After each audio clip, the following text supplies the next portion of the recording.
Buenas tardes, buenas noches. Yo soy el doctor Pablo Mota, soy profesor asociado de anestesiología de Baylor College of Medicine en Houston, Texas.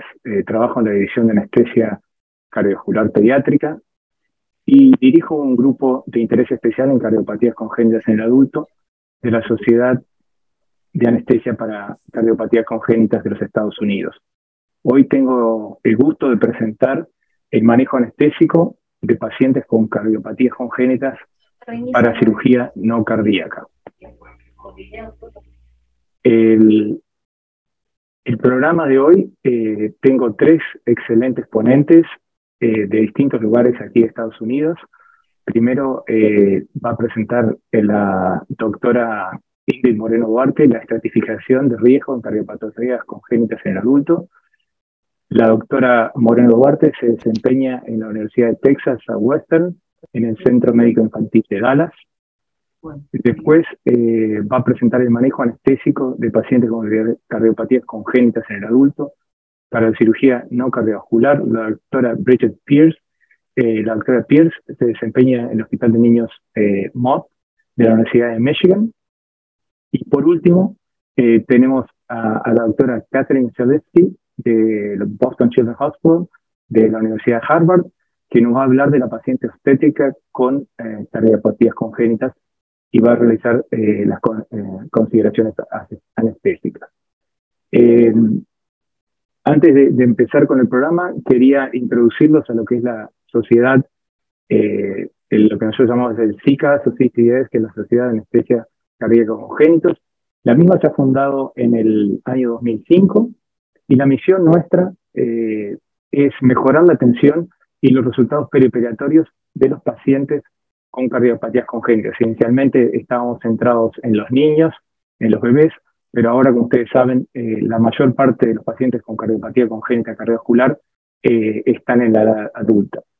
Como ustedes ven allí, nosotros, ¿cómo llegamos a esta misión? En base a educación, actividades educativas como la que estamos haciendo hoy, colaborando con otras sociedades como lo es el CLASA, teniendo una fuerte base de datos que nos permite la investigación, fomentando la colaboración entre los miembros, realizando guías de entrenamiento y pautas, y promoviendo la calidad en la asistencia y la seguridad.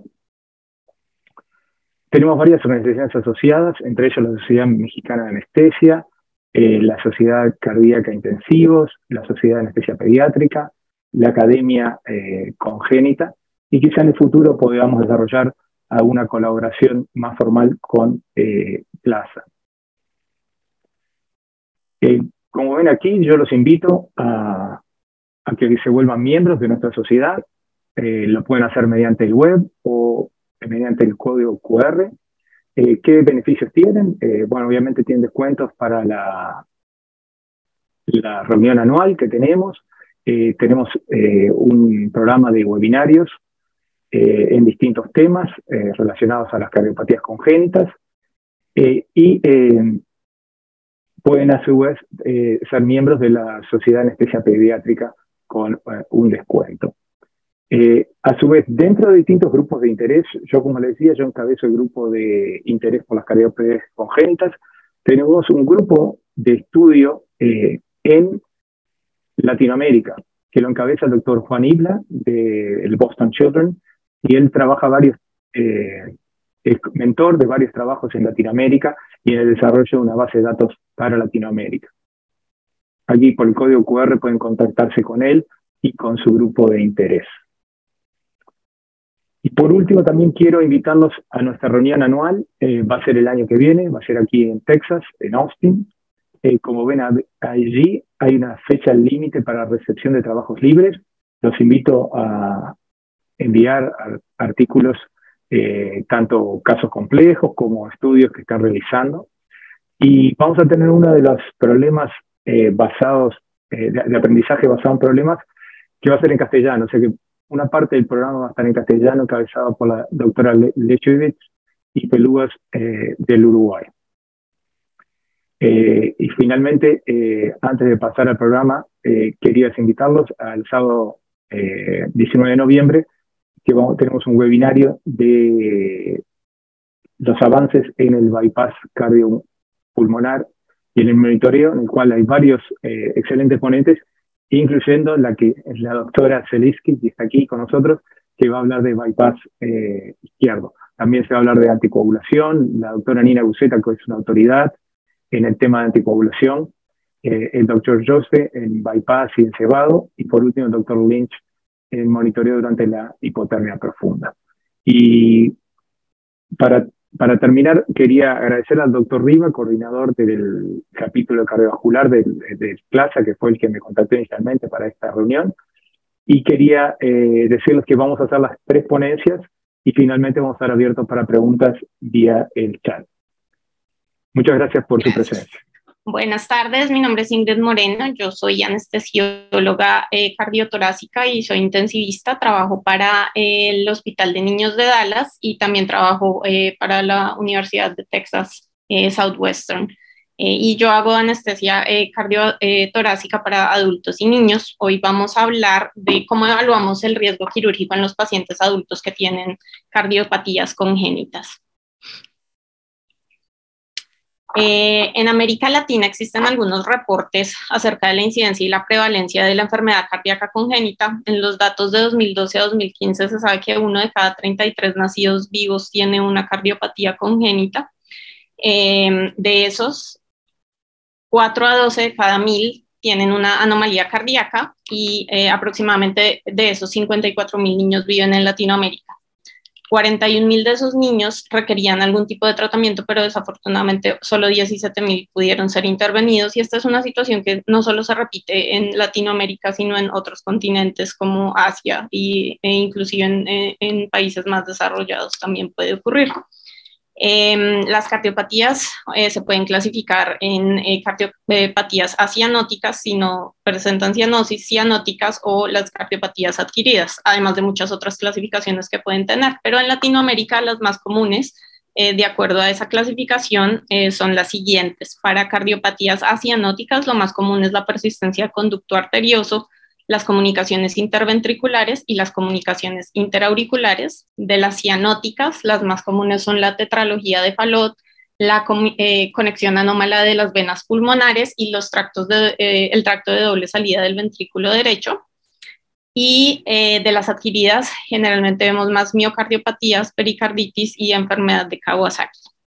Desde 1980 hasta 2017 se ha visto un aumento de la supervivencia de estos pacientes. En los 80 era nada más del 10%, mientras que en 2017 se calculaba que el 97% de las personas que nacían con cardiopatía congénita sobreviven. Además de eso, el número de adultos con cardiopatía congénita ha ido en aumento, a tal punto que para el 2015 y en años más recientes tenemos más pacientes adultos con cardiopatías congénitas que niños que nacen con estas condiciones. ¿Y por qué está creciendo esta población? Generalmente ahora tenemos mejores y más oportunos métodos de diagnóstico postnatal, mejores métodos de diagnóstico prenatal, las intervenciones quirúrgicas son mucho mejores y nos dan mejores resultados operatorios. El cuidado intensivo cardiovascular es especializado y tenemos más centros de experiencia con alto volumen. Además de eso, tenemos un trabajo en equipo que involucra no solo múltiples especialidades que no solo son quirúrgicas, sino también de medicina interna, y además tenemos que trabajar en conjunto con personal administrativo, con trabajo social y psicología, y muchas otras personas para poder dar un cuidado adecuado al paciente y a su familia. Hoy lo que vamos a hacer es, vamos a tratar un caso clínico. Este caso clínico va a ser tratado por todos los ponentes y nos vamos a enfocar en cosas específicas de la evaluación y el manejo de estos pacientes. En este caso tenemos una paciente de 30 años que pesa 107 kilos, su presión arterial es 136/79, su frecuencia cardíaca es 76 y está saturando 91%. Ella tiene una tetralogía de Fallot, nació con ella y le hicieron lo que llamamos un parche transanular. Sí, solo como para repasar, cuando los recién nacidos nacen con tetralogía de Fallot, lo que hacen es cerrarles la comunicación interventricular, y si tienen estenosis de la válvula pulmonar, lo que hacen es ponerles un parche que les abre un poco esa estenosis. Sin embargo, ese parche no es una válvula en sí, entonces hay insuficiencia pulmonar, y con el tiempo esa insuficiencia pulmonar se empeora. Es por esta razón ella tenía una disminución leve de la capacidad del ejercicio, a veces tenía arritmias ocasionales, pero ella no estaba en antiarrítmicos. Se considera una clase funcional 2 de la New York Heart Association, y su ecocardiograma mostraba una dilatación del ventrículo derecho, una función ventricular levemente disminuida, su insuficiencia pulmonar severa sin otras alteraciones valvulares, su aorta era normal, no tenía estenosis de las arterias o las venas pulmonares, y no tenía evidencia de hipertensión pulmonar. No tenía un gran hipoxemia o acidosis, tenía tal vez un poco de hipoxemia, pero no estaba acidótica y no tenía un Shunt residual, y sus pruebas pulmonares de flujo eran normales. Además de eso, su función hepática y su función renal también era normal. Ella venía para una colicistectomía laparoscópica. Lo primero que tenemos que pensar cuando evaluamos a estos pacientes es los retos que implica tener pacientes con enfermedad cardíaca congénita, principalmente entender el diagnóstico anatómico original, y eso a veces es muy difícil porque muchas de estas reparaciones se hacen en la infancia, y muchos de estos pacientes no tienen la historia de qué procedimientos fue lo que les hicieron. Entonces a veces nos toca escarbar en la historia clínica pasada si podemos, o a veces nos toca más o menos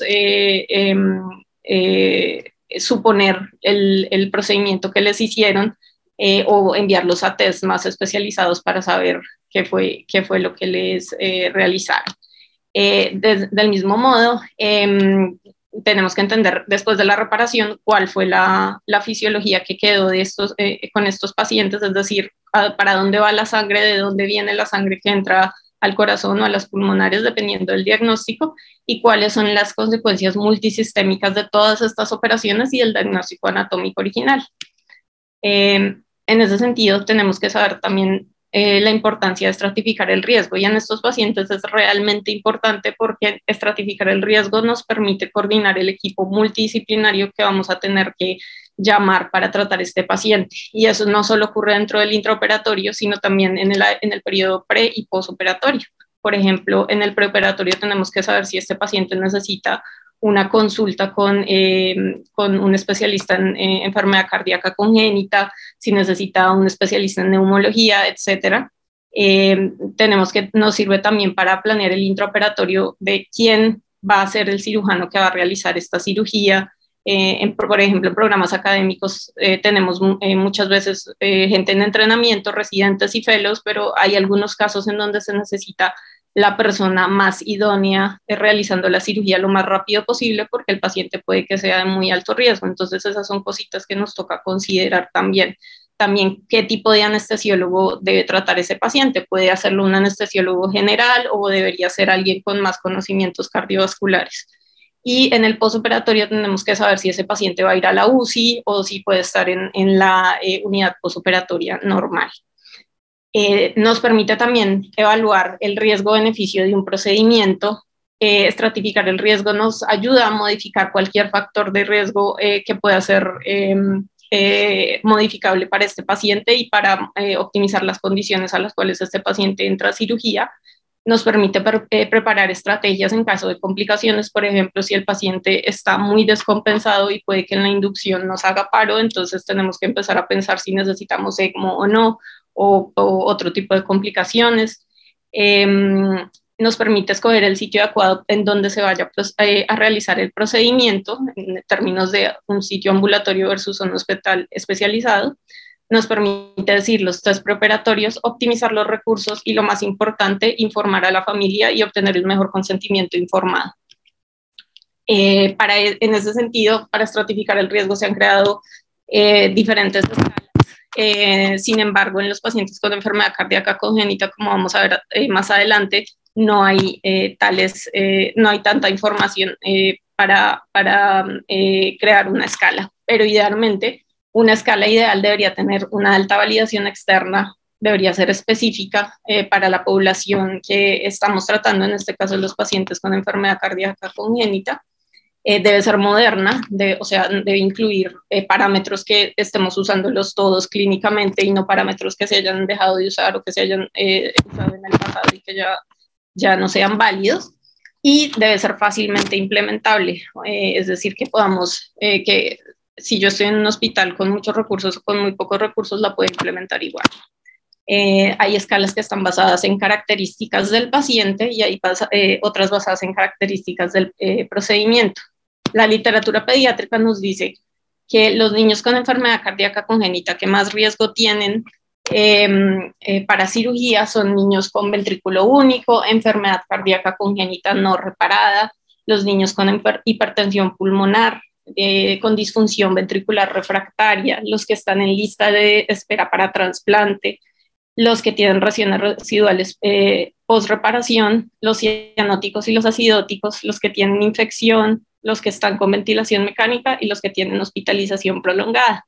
Las escalas pediátricas, cuando uno evalúa a un paciente con cardiopatía congénita, uno, como les venía diciendo, uno debe evaluar la complejidad quirúrgica, la complejidad del diagnóstico anatómico, la patofisiología y el grado de compensación del paciente. El problema con muchas de las escalas usadas en pediatría en estos pacientes es que se enfocan más que nada en la complejidad quirúrgica y no están validadas en adultos.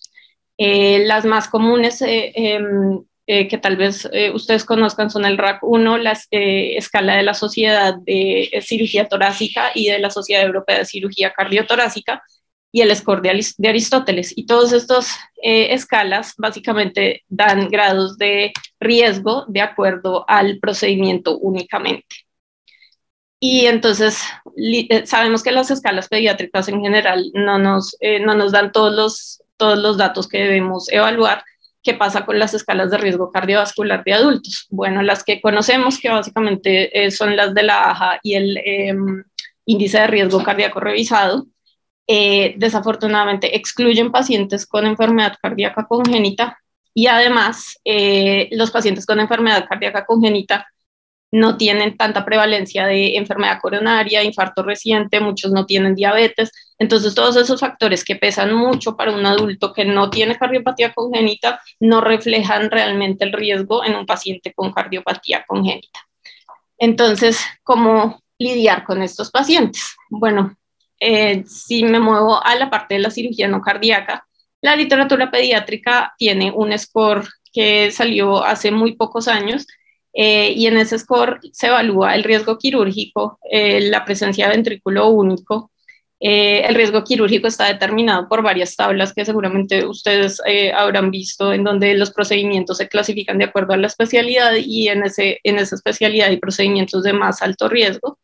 La enfermedad congénita no reparada es de alto riesgo, la enfermedad cardíaca severa, y eso incluye pacientes con hipertensión pulmonar y en lista de trasplante, los procedimientes de emergencia, la historia de haber hecho paro preoperatorio, haber estado en soporte inotrópico, la enfermedad renal crónica o aguda y la ventilación mecánica. En adultos no tenemos un score todavía que haya sido validado o que esté publicado. Sin embargo, ahí tenemos unas guías y el American College of Cardiology y la Asociación Americana del Corazón en el 2019 sacó unas guías de manejo para el paciente con enfermedad cardíaca congénita, y dentro de las guías ellos hablan de cómo lidiar con un paciente que va a cirugía no cardíaca que tiene cardiopatías congénitas. Y ellos tomaron 7 variables. De esas 7 variables, de acuerdo a su severidad, clasifican al paciente en 4 estadios fisiológicos que van de la A al D. Las variables que usan son la presencia o no de arteriopatía, y eso significa, de aortopatía, que significa que las dimensiones de la aorta estén alteradas.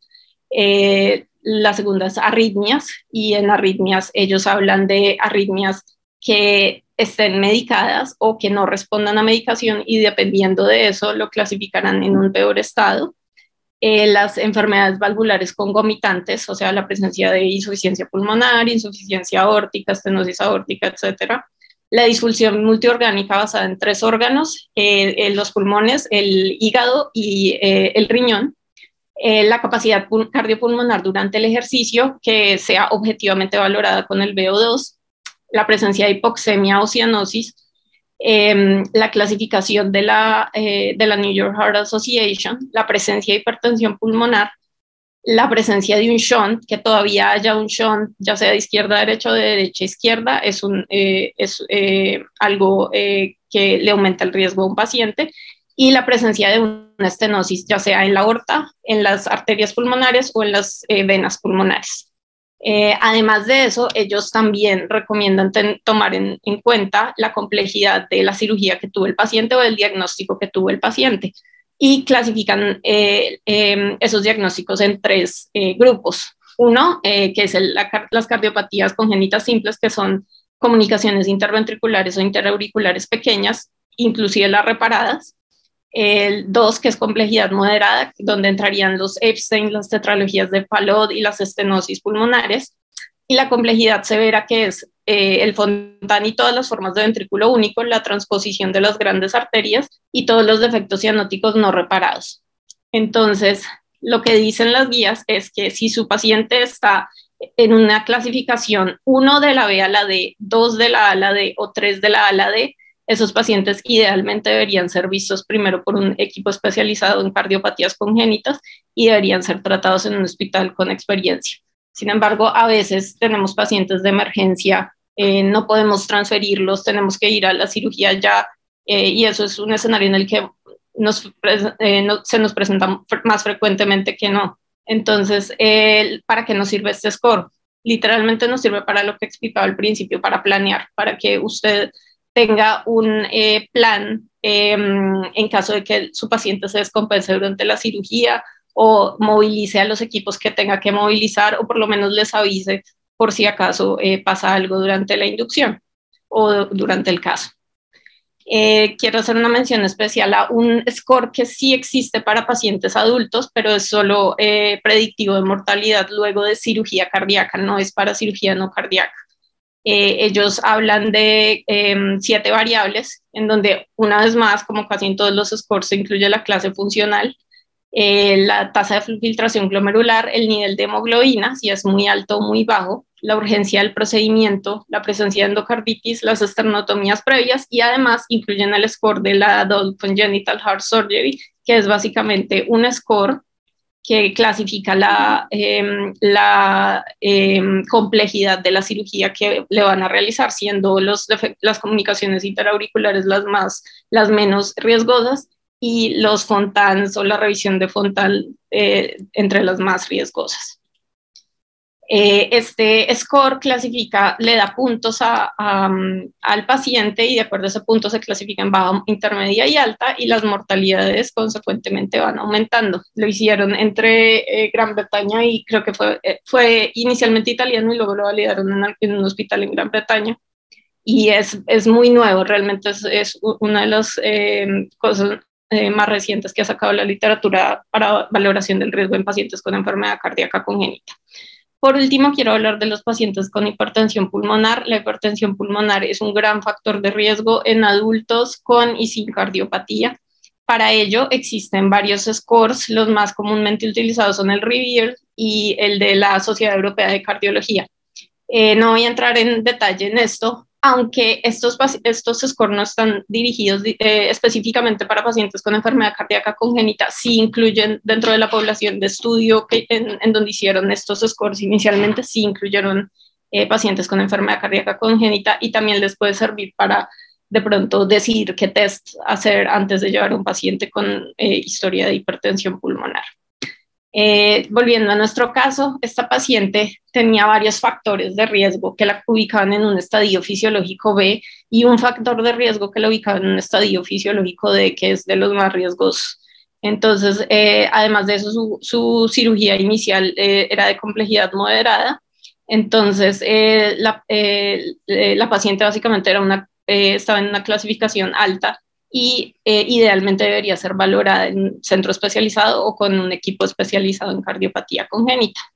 En resumen, el mensaje que me gustaría dejarles es que es muy importante que cuando evalúen a sus pacientes entiendan el diagnóstico y los procedimientos que se han hecho antes, Es muy importante reconocer factores de riesgo que están asociados con mayores problemas posoperatorios como la cianosis, la falla cardíaca, la urgencia del procedimiento y la hipertensión pulmonar, y empezar a pensar a tener en cuenta otros aspectos de los que nos van a hablar más adelante, como el manejo de la anticoagulación, la profilaxis para la endocarditis, la presencia o no de discapacidades o trastornos del desarrollo o síndromes, saber que muchos de esos pacientes van a tener un acceso vascular difícil y planear para eso, la presencia o no de filtros,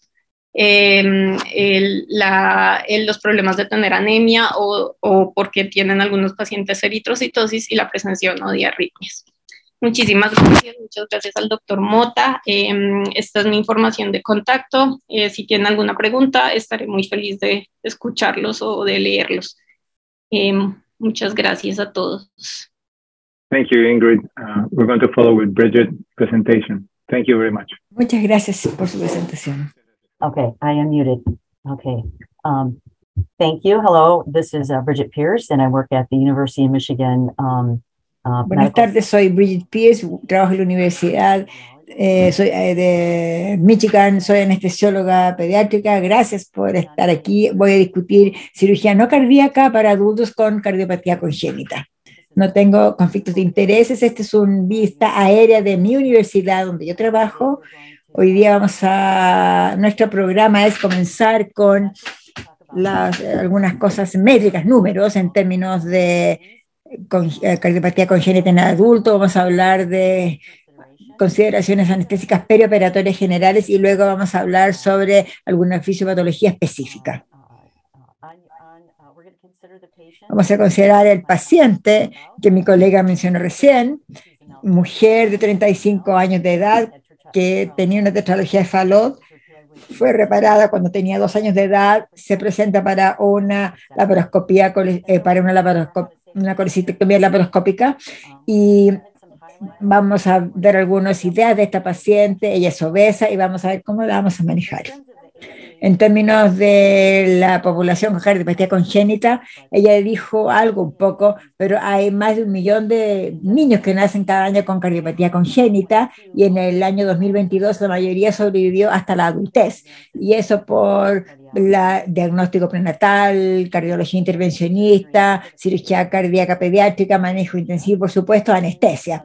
Y en Estados Unidos y en América del Sur, los cifras son alrededor de 2 millones de pacientes con cardiopatía congénita. Estos pacientes son hartos y van a aparecer de repente en pabellón.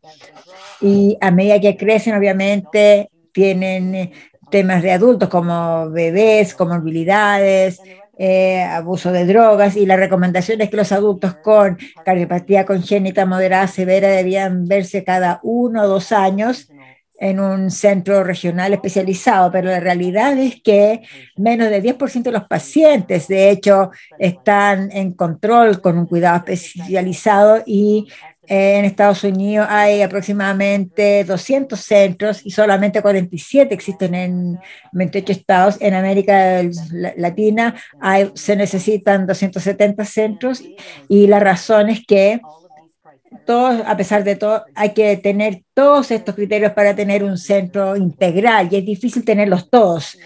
En América Latina específicamente hay pocos cardiólogos de cardiopatía congénita que han sido entrenados para ello, y hay pocos centros de cardiovasculares pediátricos, de modo que la pregunta es, si uno tiene este paciente que llega a su pabellón, ¿cómo optimiza el cuidado perioperatorio de este paciente? Una opción es educar a los médicos locales, que es lo que tratamos de compartir nuestra experiencia, optimizar el cuidado. Como lo haría con cualquier paciente, lo primero que hay que hacer es las tareas, y va a revisar especialmente va a hacer unas visitas con cardiología, va a ver todos los estudios diagnósticos, ve que está en ritmo sinusal. Yo me quedo mucho rato viendo el ecocardiograma y a veces dibujo la anatomía porque a veces es muy confusa y es un poco clara. Puede tener acceso a un escáner, a una resonancia, a una cardioresonancia. Y algo que es especial sobre los adultos con cardiopatía congénita es que junto con su problema cardíaco, el resto de su vasculatura también puede estar anormal, así que realmente hay que identificar si hay la vasculatura anormal. Y además pueden haber tenido líneas invasivas, ECMO, pueden tener vasos no permeables, así que hay que saber bien qué vasos están permeables o no. ¿Cuál es la oxigenación del paciente? ¿Cuál debiera ser y cuál es? Obviamente uno quiere tener pruebas de laboratorio pertinentes, ver si hay alguna comorbilidad, saber, por ejemplo, la hemoglobina, recuento de plaquetas, creatinina, etcétera. Están anticoagulados y, como Ingrid recién mencionó,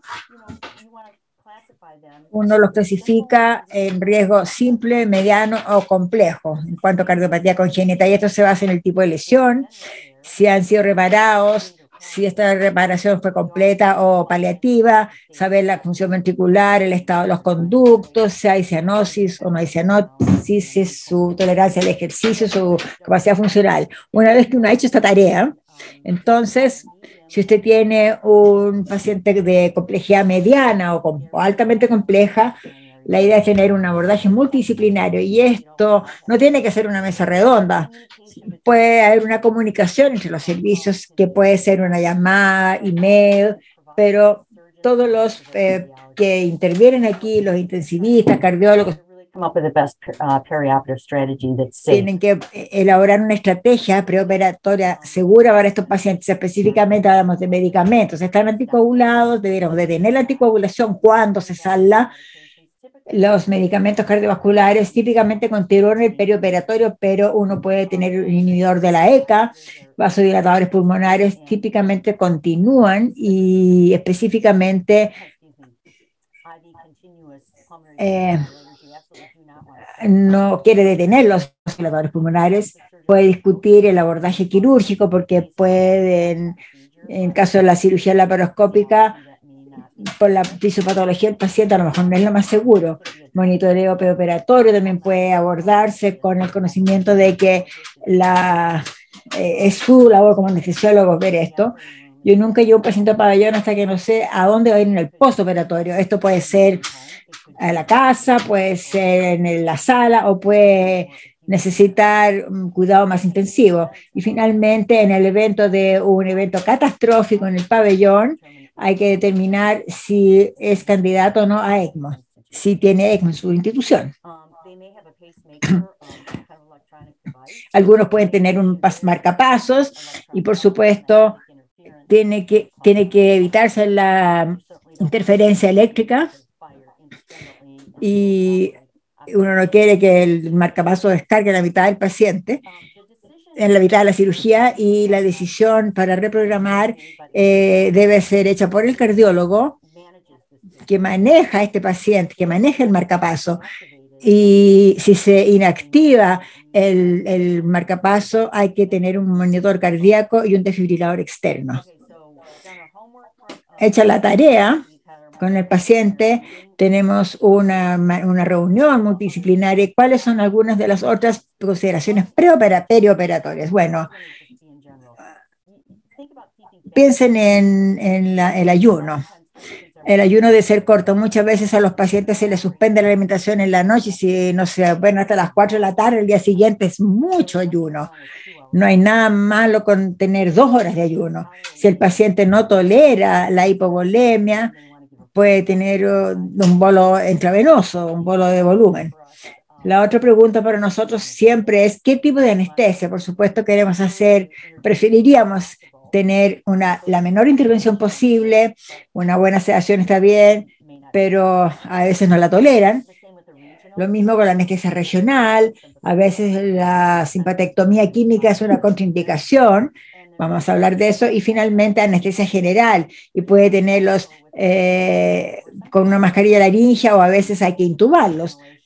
Controla su ventilación y el PCO2 y el oxígeno. Hay que evitar, obviamente, el embolio aéreo, especialmente con los chans de derecha e izquierda. Y con respecto a la endocarditis, la profilaxis de endocarditis ha cambiado desde hace unas décadas, desde que yo estaba en práctica. todo el mundo tenía SPE para cardiopatía congénita, pero lo que sucedió es que mucha gente tenía esta profilaxis de endocarditis bacteriana. Así que las nuevas reglas son que el paciente que tiene válvulas protésicas, paciente que ha sido operado hace menos de 6 meses de un material protético,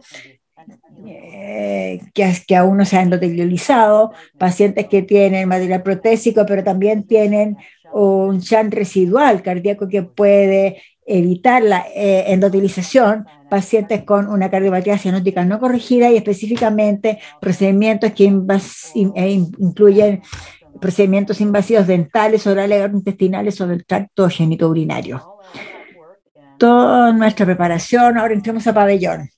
La pregunta es, monitores, ¿cuál monitor queremos usar? Un electrocardiograma de 5 derivaciones, generalmente es lo indicado, y líneas invasivas. Yo le digo a todos mis becados que por cada paciente, depende de la fisiología, depende de la planificación quirúrgica, depende, obviamente, uno quiere tener una línea arterial, una central y un catéter arterial pulmonar. El ecocardiograma no es buena idea si tiene función ventricular deprimida o hipertensión pulmonar. Y para los casos medianos o muy complejos, yo tendría un marcapaso externo a mano, digamos. Para la inducción hay opciones. La ketamina generalmente es seguro, pero hay que estar pendiente si el paciente tiene depresión de catecolaminas. El etomidato, puede haber supresión suprarrenal. Propofol, sí, puede usar propofol, pero tiene que ser muy cuidado con las dosis. Yo tengo un colega que usa propofol en cada uno de sus pacientes. Yo no soy tan valiente, pero lo uso, pero con la dosis muy, muy titulada. Yo hago inducción inhalatoria porque trabajo con niños, agregué esto a mi lista, pues necesito relajantes musculares y algunos coadyuvantes. Para la mantención, pueden o no tolerar los agentes volátiles. Yo tiendo a usar sevoflurano porque es un poquito más estable cardiovascularmente, pero a veces estos pacientes no toleran altas concentraciones de sebo. Isoflurano tiendo a evitarlo. Yo sé que hay mucha gente que lo usa, pero hay que estar pendiente de que tiene un efecto dinotrópico negativo y vasodilatación, o sea que hay que usarlo con cuidado. El óxido nitroso puede usarse, es de riesgo de hipertensión pulmonar, así que ojo con eso. Algunos pacientes no toleran los agentes volátiles y hay que ir a un anestésico endovenoso. Se puede hacer con bolos o infusiones y para eso hay varias opciones: dexmedetomidina, ketamina, propofol, remifentanil. Vasoactivos, depende de la fisiopatología, pero yo creo que todo el mundo probablemente tiene epinefrino a mano para bolos o infusión. Si la función está deprimida, yo iría una infusión y depende de la fisiopatología. Hay otros que se pueden usar antieméticos a todos. Manejo de líquidos, la estrategia depende de la lesión, pero si están anémicos uno puede querer transfundir glóbulos rojos, si están anticoagulados uno puede querer revertirlo, y algunos prácticos tienen pruebas a mano, como por ejemplo para el manejo seguro intraoperatorio, por ejemplo, gases arteriales, coagulación, pruebas viscoelásticas y recuento de plaquetas van a ser de ayuda en el intraoperatorio. Y para el despertar, es que nosotros revertimos a todos. Obviamente siempre queremos tener un despertar cómodo para disminuir la descarga de catecolaminas endógenas que pueden precipitar alguna inestabilidad. Y a los pacientes de alto riesgo, a menudo nos vamos a la UCI directo, no pasamos por recuperación y los extubamos después de que se han demetabolizado los agentes anestésicos, no los extubamos de inmediato. Veamos alguna fisiopatología en especial. Comenzaremos con el Fallot, en el cual hay estenosis pulmonar, un ventrículo, aquí hay una shunt de derecha a izquierda, la sangre se pasa a los pulmones y el objetivo de estos pacientes sería minimizar este shunt de derecha a izquierda, de izquierda a derecha, y actuamos disminuimos la presión, la resistencia vascular sistémica, la resistencia vascular sistémica y pulmonar. Para disminuir la resistencia vascular pulmonar se puede usar oxígeno, CO2. También hay que mantener una ventilación para tener CO2 normal o bajo. No queremos tener hipoxia, no queremos que haya hipoventilación y que tengan CO2 alto y acidosis. Queremos mantenerlos tibios y queremos disminuir las catecolaminas, así que manténgalos cómodos con su anestesia.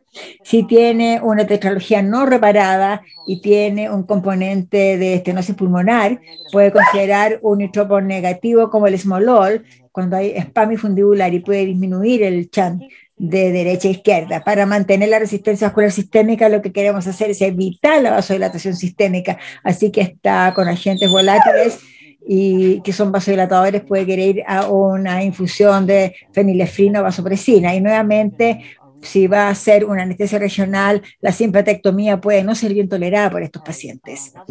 Ahora, al revés, chant de izquierda a derecha. Esto es el típico.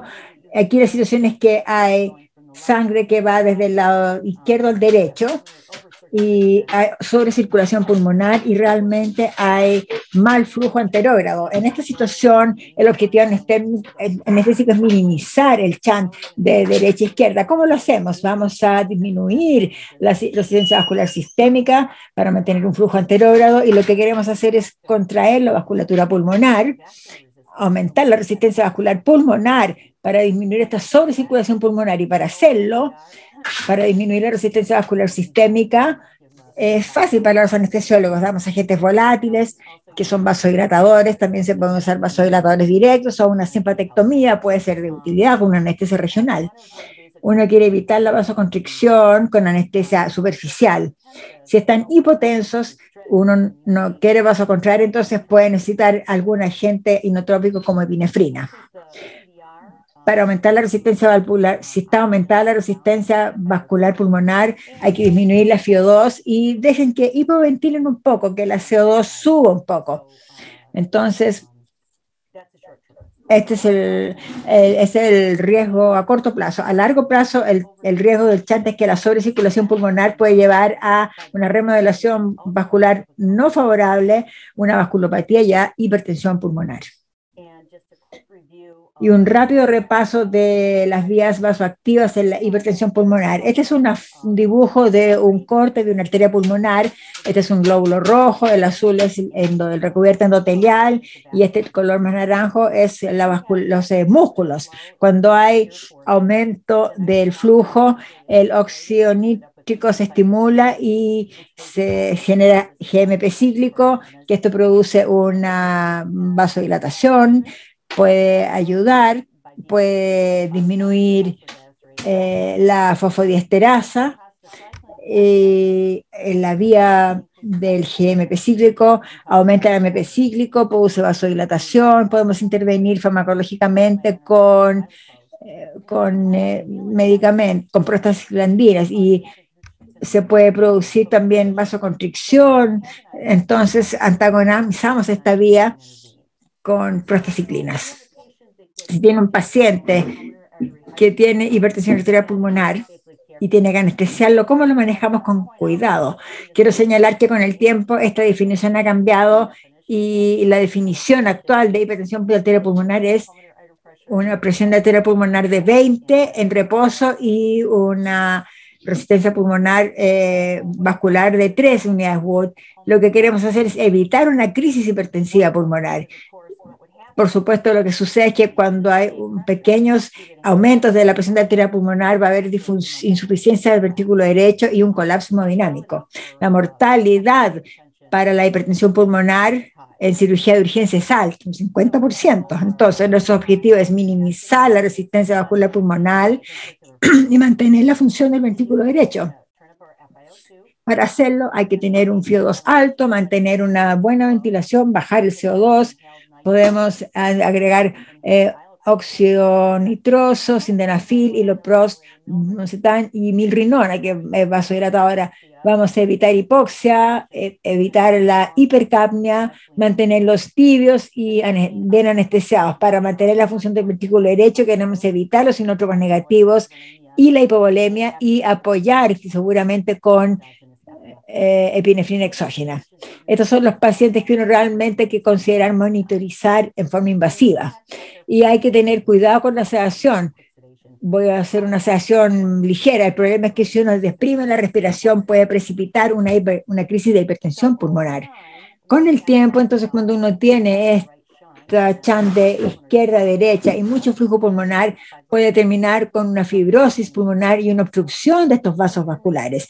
Y puede llegar al punto donde resistencia vascular pulmonar es mayor que la resistencia vascular sistémica, el flujo se invierte de derecha a izquierda y esto es un síndrome caracterizado por insuficiencia cardíaca, cianosis, policitemia, y la mortalidad perioperatoria de estos pacientes es muy alta. Entonces, cuando tenemos una reunión de multidisciplinaria, la primera pregunta que decimos es, ¿este paciente realmente necesita? Generalmente la pregunta es sí, así que hay que anestesiarlo. Bueno, y los objetivos van a ser prevenir una crisis de hipertensión pulmonar, que significa una insuficiencia cardíaca derecha, y evitar la hipoxemia extrema. ¿Cómo vamos a hacer esto? Vamos a tratar de vasodilatar estas arterias pulmonares con alta concentración de oxígeno, evitar la hipoventilación y muy anestesiado. Queremos aumentar la resistencia vascular sistémica, así que evitemos los vasodilatadores y quizás haya que usar vasoconstrictores directos. Y en el 2022 las opciones anestésicas aún son controvertidas. Cada uno tiene pros y contras. Aquí está una anestesia general, el problema, el riesgo de la crisis de hipertensión pulmonar, disminución de la resistencia vascular sistémica, aumento de las catecolaminas. Si uno lo seda, hipoventilan, puede tener una crisis hipertensiva pulmonar. Si hace una anestesia regional, puede terminar con una hipoxemia catastrófica o la simpatectomía química, con aumento del chant de derecha a izquierda. Y además, muchos de estos pacientes tienen una trombocitopenia compensatoria, así que puede ser un paciente que tiene 20.000 plaquetas y probablemente no quiera hacer una anestesia regional. Debo decir que la monitorización invasiva generalmente está indicada. Y si uno lo seda, no use agentes que provocan represión respiratoria, porque va a entrar en problemas con la hipercapnia. Típicamente, si uno hace una anestesia general y controla la oxigenación y la ventilación y el CO2, esto puede ser lo más seguro. Si no toleran los agentes volátiles, puede ir a la activa y a sus coadyuvantes. Tenga cuidado con el óxido nitroso y despertar. El objetivo es evitar la aparición de catecolaminas, así que tienen que estar cómodos, no pueden estar sobresedados tampoco. Entonces, a veces vamos a esperar, llevarlos a la UCI, despertarlos, que estén cómodos y los extubamos en la UCI. La última cosa que quiero hablar son los pacientes con ventrículo único. Si uno llega a la adultez, tiene esta cosa que es la fontana, es un ventrículo único, que es un ventrículo sistémico, hay flujo venoso que va a la leche pulmonar, no hay un ventrículo, no hay una bomba pulmonar. Estos pacientes son muy dependientes de la precarga, tienen aumento de la presión central, tienen bajo débito cardíaco. La secuela de esta patología es que puede haber una insuficiencia cardíaca, relajación, puede haber una difusión diastólica, la válvula aureoventricular se puede poner insuficiente, puede realmente hacer congestión venosa y un débito cardíaco bajo puede terminar con una hepatopatía, enteropatía, secuelas pulmonares. Estos pacientes pueden estar hipoxémicos, pueden tener una fenestración quirúrgica del fontana al corazón, pero también pueden desarrollar colaterales venovenosas, pueden tener disritmias, eventos tromboembólicos y también hipertensión pulmonar. Si el paciente le llega a pabellón y tiene un fontán, ¿cómo manejamos a este paciente de forma segura? la realidad es que generalmente no es tan malo como se ve. Nuestros objetivos van a ser tener una baja resistencia vascular pulmonar, mantener precarga y mantener la contractilidad de este ventrículo único. ¿Cómo lo hacemos? Bueno, vasodilatadores pulmonares con alta FiO2, mantenga el CO2 bajo, puede usar óxido nítrico o milrinona, evite la hipoxia, evite la hipercapnia, mantenga los tibios, mantenga la precarga, evite la hipovolemia. Estos son los pacientes que hay que darles volumen, volumen. Si los ventila, hay que evitar el PIB excesivo, porque esto va a aumentar la presión intratorácica y esto es un retorno pasivo a los pulmones. Así que aumenta la presión intratorácica, va a disminuir el flujo pulmonar, lo que también va a disminuir el débito cardíaco. Así que yo simplemente bajo el PIB. También quiero mantener la contractilidad, evitando los depresones miocárdicos y usar inotrópicos.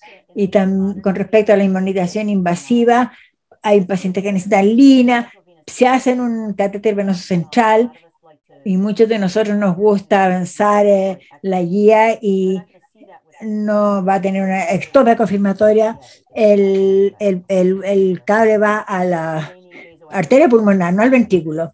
Puede requerir soporte vasoactivo para la sedación, evite la represión respiratoria y la hipercapnia. Y estos son los pacientes que a veces no toleran una laparoscopía, una cirugía laparoscópica. No digo que no se pueda hacer, pero no lo toleran bien por dos razones. Cuando al insuflar aumenta la presión intratorácica, incluso si insufla el abdomen, presiona el diafragma hacia arriba y este aumento de la presión intratorácica va a disminuir el flujo pulmonar y la insuflación con CO2 va a aumentar la PaCO2 y va a producir vasoconstricción pulmonar, de modo que van a no tolerar bien la cirugía laparoscópica. Si vamos a nuestro paciente que elegimos, que necesita una colecistectomía, ¿cómo la manejamos? Yo creo que Ingrid hizo un buen trabajo repasando todos los estudios diagnósticos. Específicamente tenemos una disminución levemente disminuida derecha y una buena función izquierda, una buena evaluación cardiológica, ha estado estable fisiológicamente, tolera el ejercicio, así que vamos a hacerle la prueba de COVID, evitar descartar el embarazo y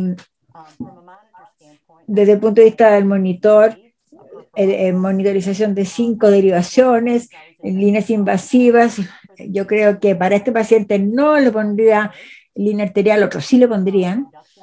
En la inducción hay muchas opciones. Yo usaría propofol en dosis moderadas, coadyuvantes, opioides, rocurona. Yo haría una anestesia estándar, minimizar los inotrópicos negativos. Este paciente no requiere profilaxis para endocardititis bacteriana. Si no tolera la cirugía laparoscópica, se detiene y hace un procedimiento abierto. Si el paciente está inestable, le puede poner una línea arterial y haría una analgesia estándar y antieméticos. Lo revierto con su Camadex al final y dependiendo de cómo se portó, podría ir a recuperación, pero si ha estado inestable lo mandaría a la UCI. Para resumir, hablamos de algunos números, consideraciones generales, consideraciones para cosas específicas y muchas gracias por su atención. Muchas gracias, Bridget, fue una hermosa presentación. Y vamos a cambiar de follower, vamos a ir a la paciente obstétrica con cardiopatía congénita. Muchas gracias. Okay, thank you for having me here this evening. Today we're going to talk muchas gracias por the adult congenital. Hoy día vamos a hablar sobre la cardiopatía congénita en la paciente obstétrica y consideraciones anestésicas. Vamos a repasar los cambios cardiovasculares y fisiológicos del embarazo. Vamos a entender la estratificación de riesgo del paciente adulto con cardiopatía congénita. Vamos a introducir el concepto del equipo materno cardíaco y vamos a discutir la anestesia con estos pacientes con respecto a la parte hemodinamia y posoperatorio cardiovascular. No tengo conflictos de interés ni económicos con esta presentación. Nuestra paciente vuelve, tiene 32 años y vuelve con su primer embarazo, tuvo tetralogía de Fallot reparada a los 2 años de edad, tiene 18 semanas de gestación ahora y aún tiene insuficiencia pulmonar severa y está en la clasificación 2 de la New York Heart Association. Está un poquito sobrepeso desde la colecistectomía, pero ahora que está embarazada, está bien, sus signos vitales se muestran acá, aumenta la disnea del ejercicio, palpitaciones, ganancia de peso y ocasionalmente dolor torácico, pero no está segura si es dolor o no. Recientemente tuvo un eco que mostró función sistólica del ventrículo izquierdo normal, moderada, dilatación del ventrículo derecho con moderada disfunción del ventrículo derecho, una leve regurgitación, insuficiencia valvular, arterias pulmonares normales, trayecto de salida normal. Esta paciente es normal, la podemos manejar. ¿Cómo la manejamos en su embarazo? Bueno, como se ha mencionado antes, la edad media de todos los pacientes con cardiopatía congénita está aumentando y las mujeres en edad fértil han aumentado en proporción de la población de cardiopatía congénita en general.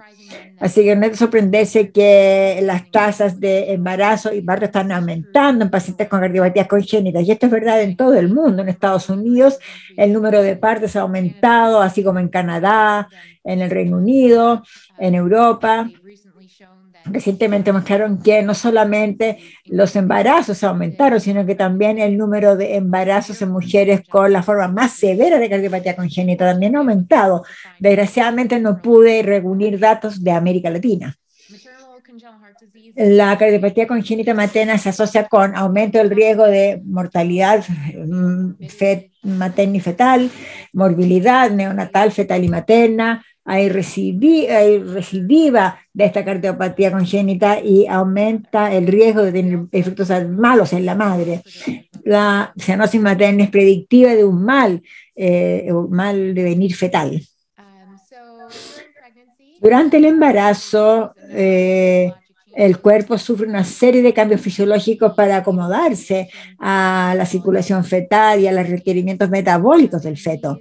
Y estos involucran básicamente a todos los órganos, todos los sistemas. Todos estamos familiarizados con los cambios hemodinámicos del embarazo. Esto comienza en el primer trimestre y son guiados básicamente por una caída en la resistencia vascular sistémica. La mayoría de el pic de todos estos cambios en el segundo trimestre, con la excepción del guaraboleme que aumenta en el tercer trimestre. Aumenta el débito cardíaco un 50% y esto es algo que no puede ser bien tolerado por pacientes con una cardiopatía congénita. También sabemos que a las 20 semanas de gestación el débito cardíaco está influido por la posición materna y esto se debe a una disminución del retorno venoso producido por compresión aortocava cuando la madre está supina. 10 a 15% de las mujeres embarazadas van a desarrollar síndrome de hipotensión supina caracterizado por palidez, náusea, mareo y hipotensión, taquicardia. Pero es importante saber que la hipotensión severa puede ocurrir incluso sin estos síntomas. Hay otros cambios hemodinámicos que se producen durante el parto. La frecuencia cardíaca y el débito cardíaco aumentan a medida que progresa el parto, especialmente con las contracciones, y esto es especialmente cierto en el momento del parto, y hay cambios en el volumen de eyección, y hay una autotransfusión que se produce de las contracciones y en el momento del parto también. Las imágenes muestran que el corazón se remodela para acomodarse a todos estos cambios fisiológicos que se producen. Y es importante saber que cambian, el ventrículo izquierdo se dilata y se hipertrofia, alcanzando el pico en el tercer trimestre. Es normal tener insuficiencia multivalvular, especialmente al lado derecho. Es importante saber que la insuficiencia aórtica no es normal en el embarazo y se aprecia cada vez más que la contractilidad y la disfunción diastólica pueden deteriorarse a medida que la mujer avance hacia el término. Tercio de los pacientes van a tener una disminución de la relajación miocárdica y 20% van a tener una disfunción diastólica franca en la imagenología cardíaca. ¿Qué pasa con las mujeres con la remodelación cardíaca de las mujeres con cardiopatía congénita? Este estudio de 32 mujeres con una cardiopatía estructural, se les mandó un cuestionario y lo que encontraron los autores fue que la respuesta hemodinámica estaba atenuada en las pacientes con cardiopatía congénita y estas mujeres tenían una disminución de la función sistólica, aumento de la disfunción diastólica a medida que aumenta el embarazo, y estos cambios funcionales persisten hasta que termine el embarazo, hasta después de que termine el embarazo. Small studies which have looked at the effects of pregnancy on Varios various estudios han estudiado el efecto del embarazo en diferentes regiones. El primero se muestra acá, son 16 pacientes con 28 embarazos en pacientes que tenían una transposición de los grandes vasos, que eran pacientes con un ventrículo derecho dilatado, se les deterioró su función con el embarazo, algunas no se recuperaron. findings of RV dilation and También con RV. la disfunción diastólica del ventrículo derecho también. Las mujeres con patología de Fallot reparada andaban mejor con el embarazo. No se afectaron los volúmenes del ventrículo derecho, las dimensiones aórticas y la tolerancia al ejercicio.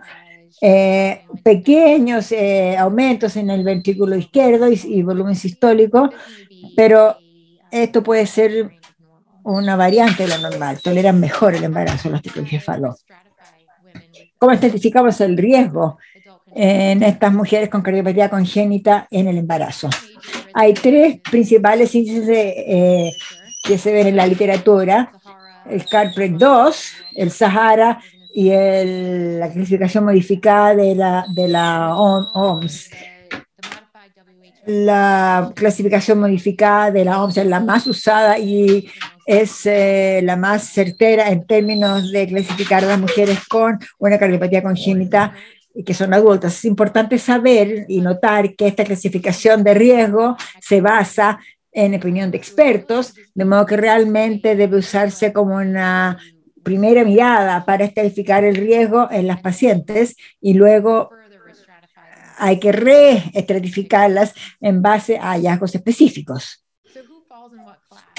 Ahora, ¿cuál es la clasificación de la OMS? Esta clasificación de la OMS, clase 1, es una cardiopatía congénita simple que fue reparada de forma satisfactoria, lesiones simples. Las pacientes que tienen, estas pacientes realmente tienen mínimos aumentos de riesgo de mortalidad y la morbilidad, tienen baja tasa de eventos cardíacos y pueden ser tratadas en hospitales locales con una evaluación cardiológica 1 o 2 veces durante el embarazo.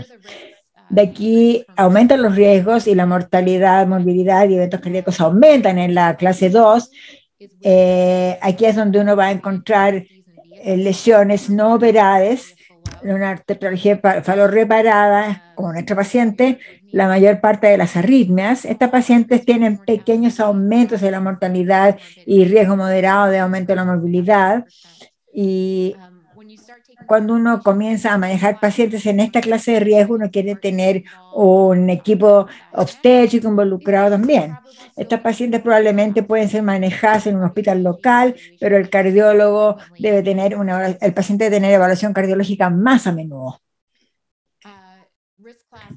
El riesgo clase 2 y 3 y el riesgo de clase 3 se asocian con mayor riesgo. El riesgo clase 2, en donde hay una disfunción del ventrículo izquierdo, cardiomiopatía hipertrófica, una enfermedad valvular, un Marfan, válvula aórtica bicúspide. Estos pacientes deben estar en hospitales de un mejor nivel y esto va a depender de la infraestructura del hospital y qué significa esto. Estos pacientes deben ser vistos por el cardiólogo cada trimestre. El clase 3, aquí es donde hay pacientes con valvulopatías, Fontan no complicada, cardiopatía cianótica no complicada u otra cardiopatía congénita no complicada. Estas pacientes deben ser vistas por el cardiólogo cada 1 o 2 meses. Su tasa de eventos es 1 de cada 4 y estas pacientes están en mayor riesgo. La clase de mayor riesgo es la clase 4, son pacientes con un muy alto riesgo de mortalidad, alto riesgo de morbilidad severa. Su tasa de eventos cardíacos puede ser hasta un 100% dependiendo del tipo de lesión que tengan. Generalmente se piensa que en estas pacientes no debieran embarazarse y estas pacientes debieran ser aconsejadas para no embarazarse. Como vimos antes, estas pacientes están siendo una mayor proporción de las pacientes que están llegando para manejo obstétrico. Por ejemplo, serían hipertensión pulmonar, disfunción ventricular severa,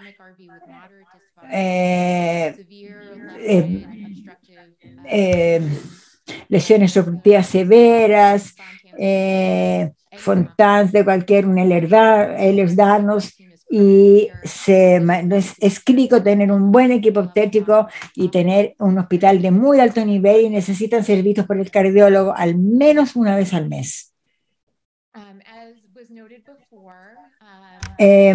Esto es una forma de reestratificar a los pacientes, y uno puede ver de la parte de abajo de esta figura que el estudio del índice del Carpreg y del ROPAC y de la base de datos, no hay varias condiciones que pueden hacer que un paciente tenga mayor riesgo y que necesariamente que no se ve en la clasificación OMS. Que es algo que clasificamos como bajo según la clasificación OMS, y en esta clasificación es figura más alta. Aquí hay cardiopatías congénitas. Cuando uno está restratificando al paciente es importante tomar todo esto en cuenta. El equipo obstétrico del corazón, la clasificación OMS ASA 2 y otros y más tienen que tener un equipo obstétrico cardíaco. A menudo las pacientes con cardiopatía congénita no tienen un hogar a donde irse cuando son mayores. Deberían estar en un lugar, digamos, de cuidado para el cuidado del embarazo. Pueden dar a luz en el hospital que está muy remoto y no conectado con otros centros. Si necesitaran alguna intervención en su operación, esto debería hacerse en estos centros cardíacos para adultos.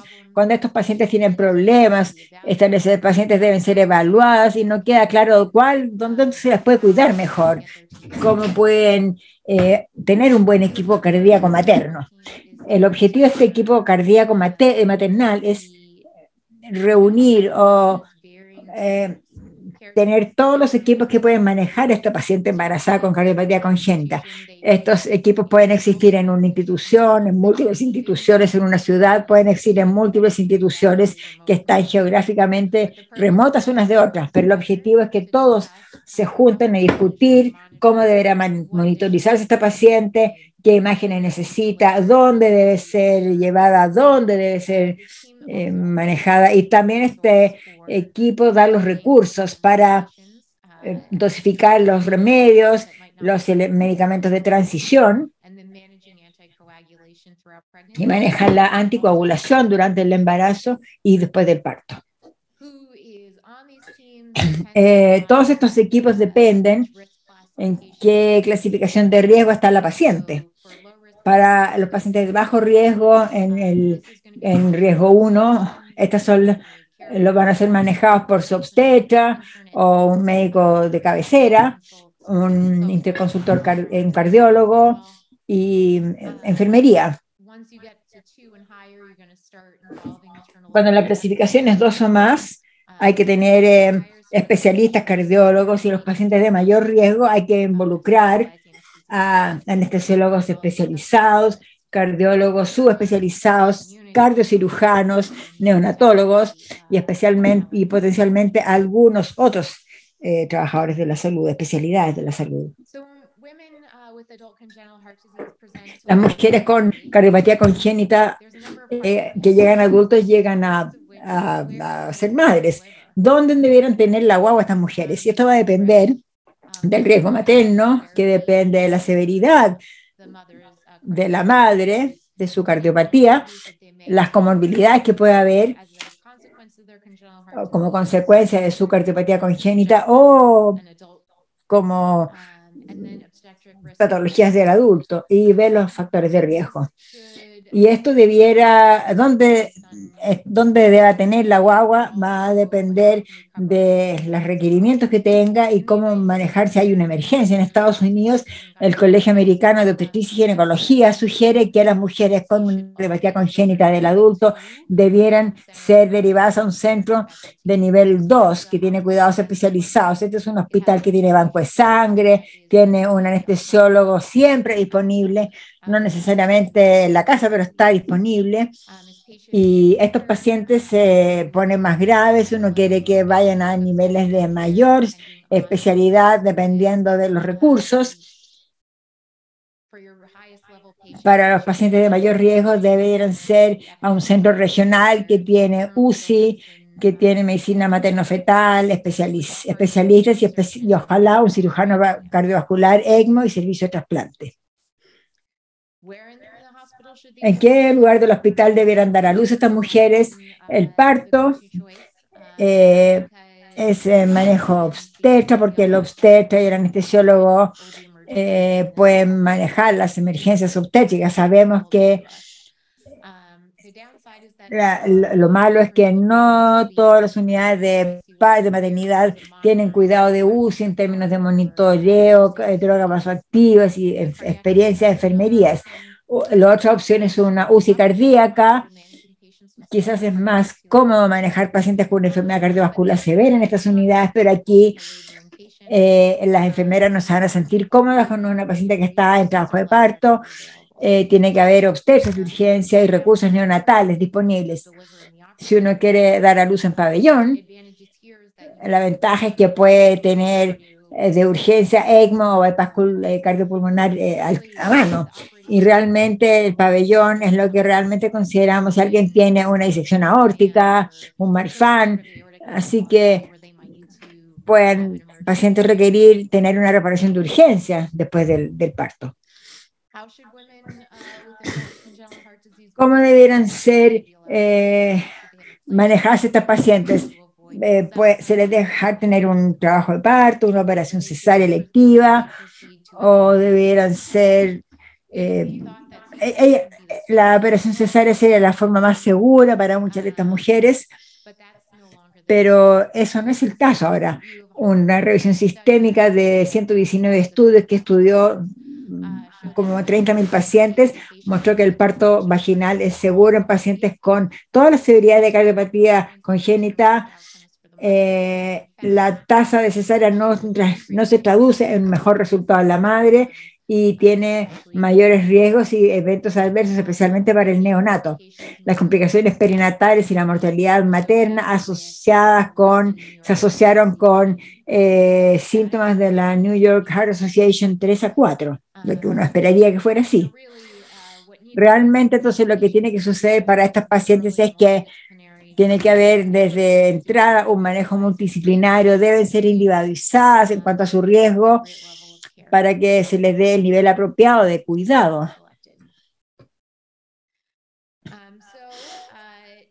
Ahora que hemos establecido la prueba de trabajo de parto, es la manera de dar a luz. ¿Cómo vamos a monitorizar a estas pacientes? Bueno, muchas de estas pacientes tienen oximetría de pulso, monitor de frecuencia cardíaca, telemetría continua o electrocardiograma, que debe considerarse en pacientes con historia de arritmias o riesgo de arritmia, y una línea arterial puede ser de utilidad en pacientes con una lesiones obstructivas de izquierda a derecha, miocardiopatías, insuficiencia cardíaca, o pacientes en las que uno piensa que una cesárea de urgencia puede ser una posibilidad. El rol de la vía venosa central, catéter pulmonar, no está bien establecido, y un eco torácico puede ser un ayudante importante para ayudarnos a evaluar el estado y función cardíaca durante el trabajo de parto. En términos de la analgesia, el objetivo debería ser iniciar la analgesia neuroaxial precozmente, a no ser que esté contraindicado. Recuerden que muchas de estas mujeres, especialmente con cardiopatía congénita, pueden estar anticoaguladas crónicas. Y hay que tener un bajo umbral para reemplazar la epidural, una epidural que no funciona, evitar el uso rutinario de volúmenes preprocedimiento. En todo caso, en los pacientes con cualquier chante intracardíaco, uno quiere usar una técnica de pérdida de resistencia en vez de aire. Puede querer modificar la dosis de prueba para no tener una espinal alta o la epinefrina endovenosa, quiere monitorizar la hemodinamia de cerca y apoyar la presión, soportar la presión lo mejor posible. Medicamentos, medicaciones que hay que usar en trabajo de parto, especialmente y hemorragia postparto. La oxitocina va a ser la medicina de elección, disminuye la resistencia vascular sistémica. En el gráfico aquí a la izquierda se ve que las dosis en bolo de oxitocina llevan a cambios importantes en la presión arterial media. De modo que dosificar en una bomba de infusión va a ser una buena elección para estas pacientes con cardiopatía congénita. Estos pacientes necesitan ser monitorizadas de cerca. Cuando hay que administrar drogas, hay que ver que no haya hipotensión, dolor de tórax, isquemia o paro cardíaco. La metilergonobina o carbopro son agentes de segunda línea que se usan en parto en términos de una hemorragia posoperatoria. Deben usarse en forma cauta en pacientes con cardiopatía congénita porque hay muchos riesgos que sobrepasan los beneficios en estos pacientes. Estos medicamentos pueden producir un aumento importante de la presión arterial pulmonar sobre 100% y necesitan ser usados con mucho cuidado. ¿Qué pasa si una mujer embarazada necesita ir a hemodinamia durante el embarazo? El tiempo óptimo es durante el segundo trimestre, que es cuando el útero aún está relativamente pequeño, el feto está más lejos del balón y también hay menos cambios hemodinámicos y ya se produjo la organogénesis. Las indicaciones más comunes para la cateterización durante el embarazo son evaluaciones hemodinámicas, valvuloplastía con balón, intervenciones. Hay consideraciones a tomar en cuenta. La radiación, las imágenes deben minimizar la cantidad de radiación que se le da a la mujer y al feto, con modalidades complementarias tales como eco deben usarse cuando sea posible, y luego hay que considerar una protección abdominal con plomo. Esto puede llevar a una mayor radiación hacia el feto y con la administración de medio contraste hay un riesgo de disfunción tiroidea neonatal. Y para los accesos queremos evitar la canulación femoral, no solamente para evitar radiación adicional en el área del útero, sino que también para evitar cualquier lesión vascular en vasos que están alimentando el útero y la placenta. Y después de las 20 semanas queremos usar desplazamiento uterino a la izquierda. La técnica anestésica va a depender del procedimiento y tener en cuenta que la mujer embarazada a menudo no puede ponerse de espalda y pueden tener un reflujo severo. Y también está el problema de qué hay que hacer en términos de monitorización fetal. Si el feto ha llegado a... Si ya tiene más de 20, 24 semanas, con más de 20 semanas, hay que considerar un monitoreo fetal durante todo el procedimiento. Y si piensa que hay un alto riesgo de que va a haber cualquier complicación durante el procedimiento que va a necesitar un parto de urgencia, hay que considerar dar corticoides prenatales previo al procedimiento. ¿Qué pasa con dónde se hace cirugía cardíaca cuando uno si está embarazada? Hay que hacer cirugía cardíaca.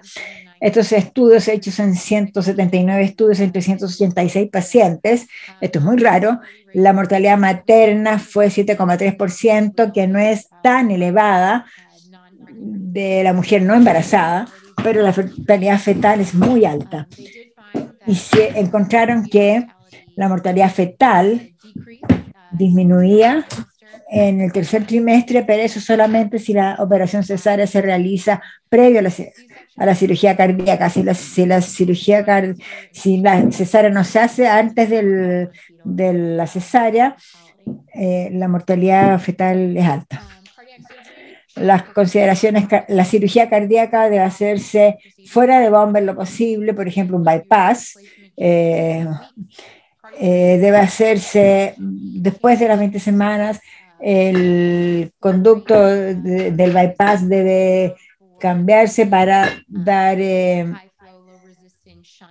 un shunt de alto flujo y baja resistencia, y uno quiere administrar simpatomiméticos, aumentar el flujo, quiere tener ojalá una perfusión normotérmica. El monitoreo fetal debe usarse sobre 24 semanas, no solamente para decidir si se necesita o no un parto de urgencia, sino que para ver monitorizar al feto. Si el feto no está bien, quiere decir que hay que aumentar el flujo de la bomba, optimizar la perfusión al útero. También es útil monitorizar las contracciones uterinas, quizás haya que administrar tocolíticos durante la cirugía.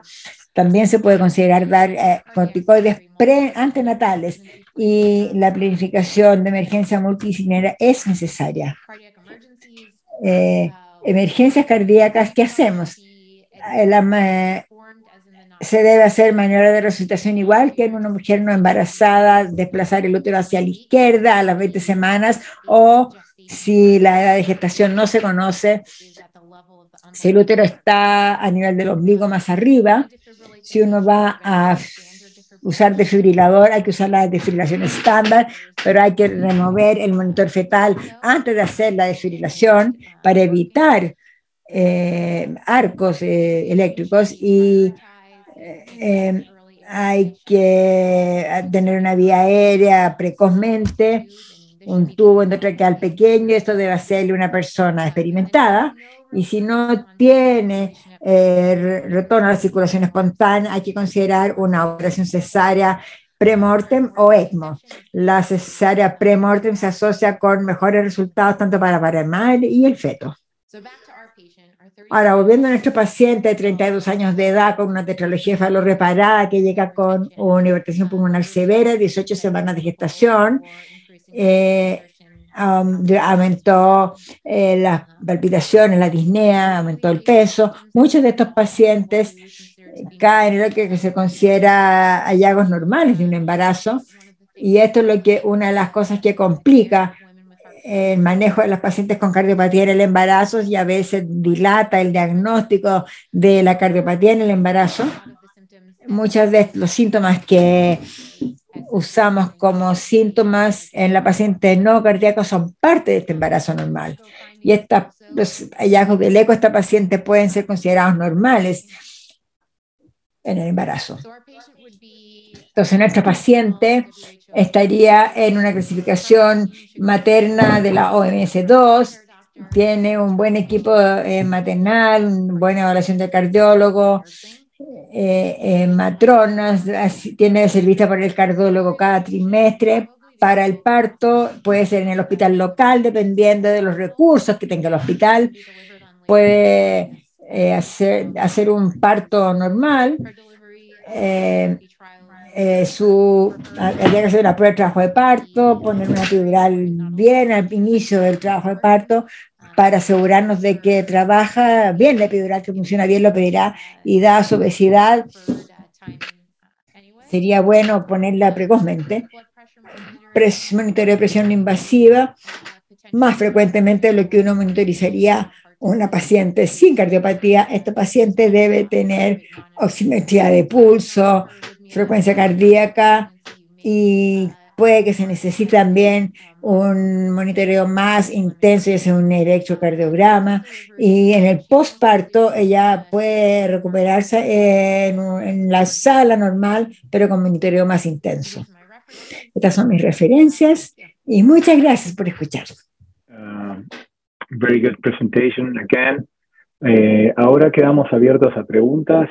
Aprovechen la función del chat de comentarios en el Facebook Live y las preguntas nos irán llegando. Pero vamos a empezar con algunas preguntas. So we're going to use the Facebook Live comment chat box to start the questions and answers. I'll get started with some questions for Let's start with Ingrid. This patient that we mentioned, in your system, where is she going to be taken care? In the pediatric hospital, in the adult hospital? Not if she's coming for delivery, if she's coming for like a non-cardiac surgery, like the lab chole, where does she get taken care in your system? In my system, she would probably be cared for at the adult hospital with one of the congenital anesthesiologists. We have a couple of anesthesiologists that are adult cardiac and pediatric cardiac trained. So one of us would probably take care of that patient here at the adult hospital.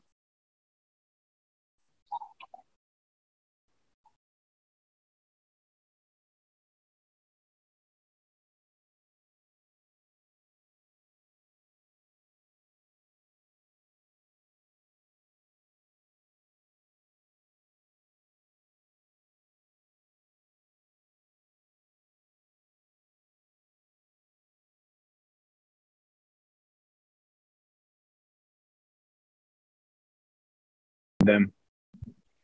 You know, there is an adult congenital heart disease program, but this particular patient, because it's such simple anatomy, they probably wouldn't consult us.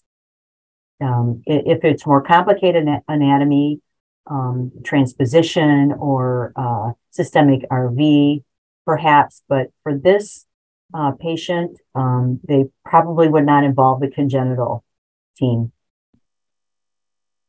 Okay. So there's enough expertise on the adult group to be able to take care of this patient. That's correct. That's correct. So let me go to you, Katie. In your system, where this patient gets taken care? In the adult hospital, pediatric hospital, you get to get involved in consultation? So this patient would be taken care of at the adult hospital. There's no cross communication amongst the anesthesiologists at the adult hospital and Boston Children's Hospital.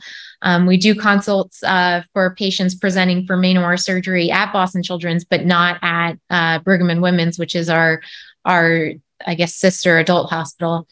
I think that any adult congenital heart disease would worry them somewhat, so they may involve adult cardiac anesthesiologists.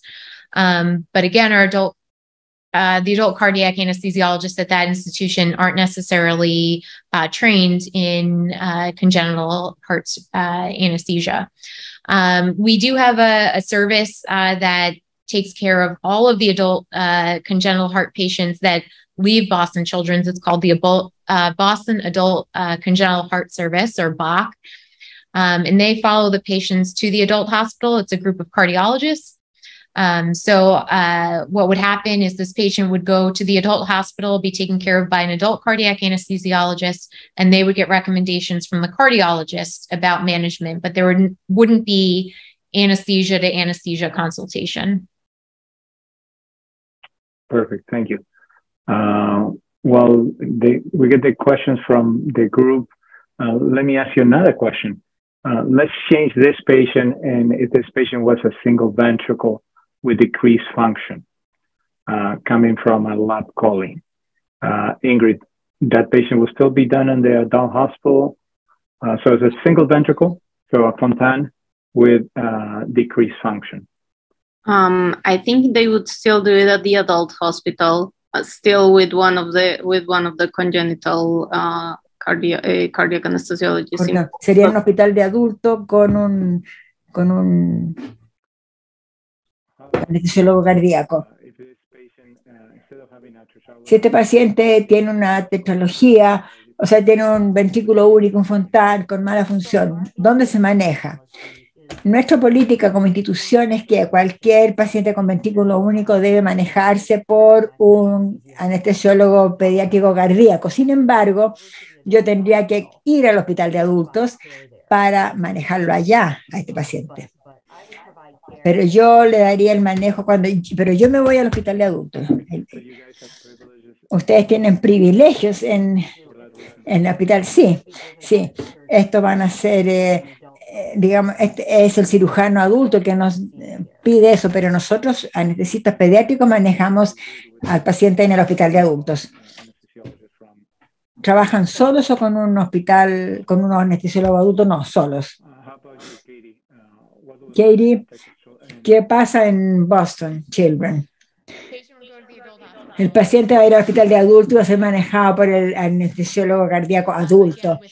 Nuevamente, con interconsulta al cardiólogo. La única forma en que los pacientes con cardiopatía congénita van a ser manejados en un hospital de niños es cuando tienen indicaciones cardíacas. Sería la única instancia en que los pacientes adultos se mantienen en el hospital de niños en forma indefinida.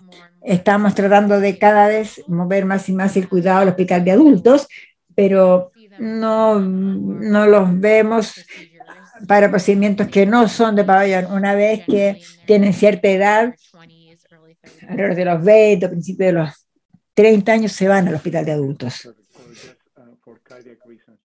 Entonces, solamente por razones cardíacas, si es un adulto que llega a cirugía cardíaca, se va a hacer en el hospital de niños, pero cualquier otra cirugía va a ser en el hospital de adultos. Correcto. Yo no creo que usted quiera hacer una colecistectomía en un hospital de niños o cualquier cirugía de adultos que los cirujanos pediátricos no se sienten cómodos haciéndola. Preguntas del grupo. Otra pregunta, a ver. A todo el grupo. Si un paciente tiene una cardiopatía congénita del adulto, necesita un trasplante o está en la lista de trasplantes, ¿dónde hacen el trasplante de este paciente? ¿Lo harían en el hospital de adultos o en el hospital pediátrico? Comencemos con Ingrid. Este paciente que tiene un ventrículo único, falla el ventrículo único, está en la lista de trasplantes, se le pone un trasplante. ¿Dónde hacen el trasplante? ¿Lo hacen en el hospital de adultos o en el hospital de niños? En general sería en el hospital de adultos, excepto si el paciente tiene 18 y 19 años de edad y tiene algo que o su hospitalización inicial fue en el hospital pediátrico, entonces el trasplante puede ser realizado en el hospital pediátrico, pero si no, generalmente son ingresados y trasplantados en el hospital de adultos. Bridget, ¿cómo lo manejan ustedes a este paciente? Trasplante, ventrículo único, 30 años. Ventrículos únicos se trasplantan en el hospital de niños. Independiente de la edad del paciente. Lo maneja el cirujano pediátrico cardíaco a cualquier edad. A cualquier edad. Katie, ¿cómo lo hacen ustedes en Boston? Yo creo que vamos a trasplantar ventrículos únicos que son médicamente complejos digamos, mitad de los 20 años, es el mayor que he visto. No sé exactamente cuál es la edad corte, pero ciertamente otra cardiopatía congénita del adulto que van a la trasplante irían al hospital de adultos. Aquí en el Texas Children, en el último año y medio, tenemos un servicio de cardiopatía congénita del adulto y tenemos un programa, tenemos un programa de trasplante, tenemos un programa de trasplante. Podemos hacer trasplantes en adultos con cardiopatía congénita y lo hacemos. De modo que el escenario Para el adulto de 30 años con un Fontan que falla, llega al Texas Children y va a ser operado en pabellón y se va a recuperación. La recuperación va a ser en la unidad de adultos. Tenemos una pregunta que probablemente todos ustedes tienen experiencia en el COVID durante el último año. Tuvimos un par de adultos jóvenes, 18 años o más, que requerirían trasplante pulmonar, y si tienen 18 o menos, estamos aprobados para trasplantarlos. Hicimos un par de esos, pero si eran mayores de 18 años teníamos que transferirlos al hospital de adultos. ¿Cómo manejan ustedes el COVID en su hospital? ¿Lo hacen en hospital pediátrico o es algo que encaramos a manejar estos pacientes que necesitan un trasplante pulmonar, por ejemplo? En mi institución, los trasplantes de pulmón se hacen solamente en el hospital de adultos. El hospital pediátrico no hace trasplantes pulmonares. Bridget, igual. No sé por qué, pero es igual. Todos los trasplantes de pulmón se hacen en el centro cardiovascular de adultos. No tenemos trasplantes pulmonares pediátricos. Hacemos trasplantes pulmonares pediátricos. No creo, estoy segura que no hicimos ninguno en la época de COVID. Si era una neumonía por COVID, una neumonía COVID que requería ECMO, el paciente se manejaba en una UCI diferente a un centro cardíaco, así que no vimos mucho COVID, neumopatía por COVID, al menos no en el centro cardíaco del Boston Children. Tuvimos un par de pacientes con un COVID remoto, con miocarditis viral, pero no vimos mucho eso. Última pregunta para ustedes. Cuando podemos tomar el escenario de la hemodinamia en un paciente de cardiopatía congénita adulto, ¿cómo manejan, por ejemplo,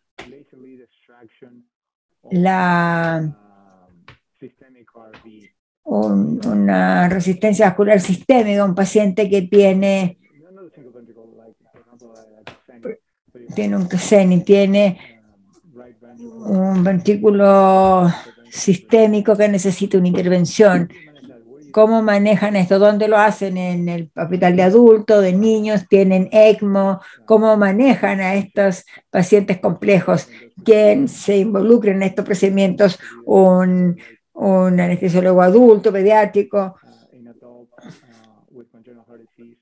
Estos pacientes adultos con cardiopatía congénita, ¿dónde los maneja Ingrid? ¿Quién se involucra en estos?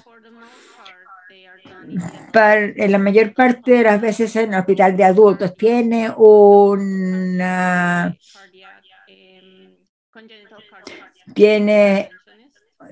intervencionista de cardiopatía congénita del adulto que maneja estos pacientes. Sin embargo, un par de pacientes, yo diría, pueden llegar al hospital pediátrico para ciertas cirugías, pero generalmente son personas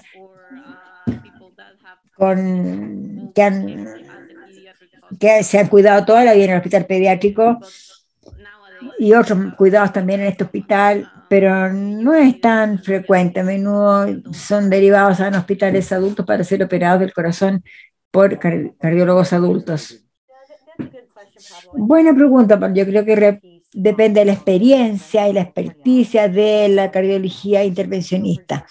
Por ejemplo, hacemos todos ellos para poner válvulas percutáneas pulmonares. Pero yo creo que en general, la mayoría de los pacientes se hacen en el cateterismo, en el laboratorio hemodinâmico de adultos. Katie, estoy seguro que hacen estas intervenciones en el hospital de adultos. Hacemos casi todo, excepto octaves que hacemos ocasionalmente.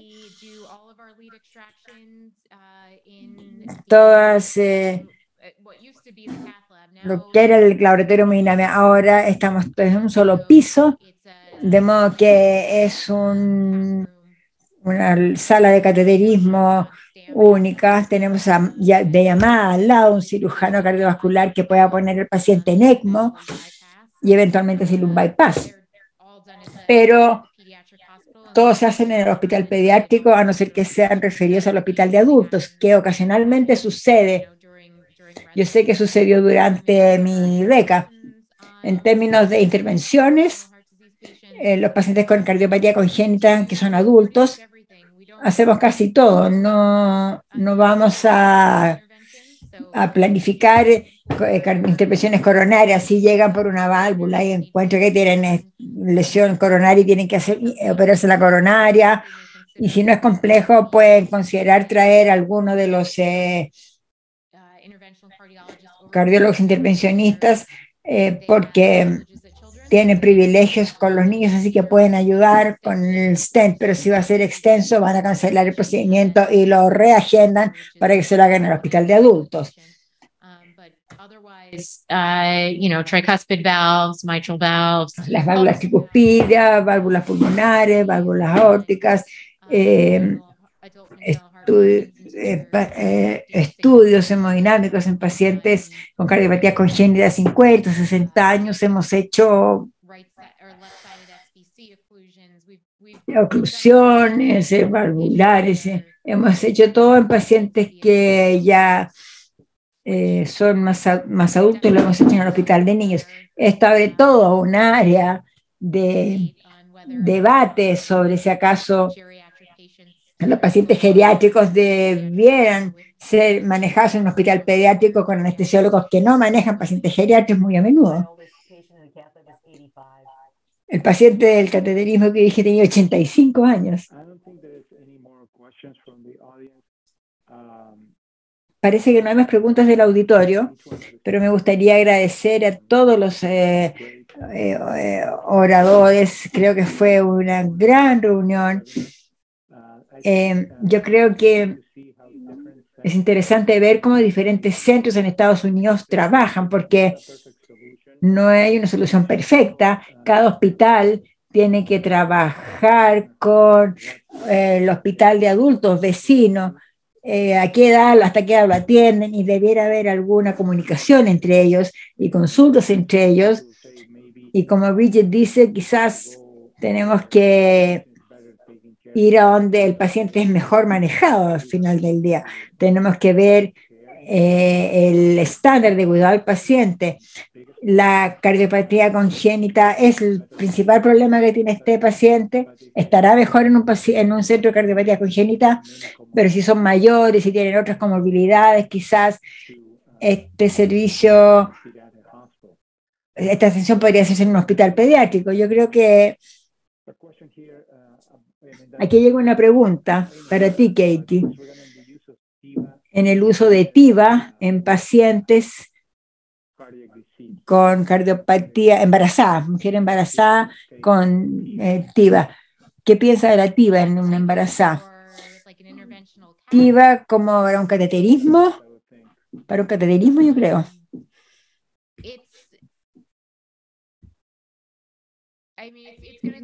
Va a depender de la lesión que tiene. La decisión si llega a un cateterismo, si acaso la paciente puede o no hacerla despierto, si es algo simple como una evaluación hemodinámica y tiene una paciente motivada que no quiere exponer a su bebé a fármacos, entonces puede hacerse con anestesia local. Donde uno comienza a pensar en anestesia general, que expone al feto a la anestesia general, que probablemente está bien, y quizás si el paciente no puede ponerse de espalda, le da pirosis. Si el procedimiento es más invasivo, como una válvula por un vaso del cuello, o el paciente va a tener que estar dormido para eso, especialmente si hablamos de abordajes transapicales. Y lo que hay que tener en cuenta con la TIVA es que TIVA con una vía aérea natural y en algunos pacientes, especialmente si tienen pirosis, incluso si no tienen, está en riesgo de aspiración. Entonces, una mujer puede estar despierta, protegiendo su vía aérea, eso es, y necesita estar dormida con un tubo y puede tener un problema sabiendo que tiene una vía aérea no protegida en una paciente que de alguna forma puede protegerla. Yo no sé si esa es la pregunta que están haciendo, pero me gustaría tratar de responderla si no es la pregunta. No, yo creo que dio en el clavo. Yo creo que la pregunta es cuál es el rol del TIVA. Yo creo que su punto está claro de que la paciente embarazada por definición están despiertas o con anestesia general, con una sedación profunda, con propofol, con un narcótico, y probablemente no es lo ideal para una paciente embarazada con el riesgo de aspiración que tiene. Muchas gracias. Creo yo que probablemente, no sé si hay más preguntas. Quisiera agradecer al doctor Riba por habernos invitado a tenernos acá hoy día y estoy buscando más colaboración entre nosotros. Espero que tengamos más colaboración y recuerden a llegar al doctor Ibla. Él tiene mucho interés en América Latina y va a estar abierto a tener nuevos miembros que trabajen con estos diferentes servicios en América Latina. Muchas gracias.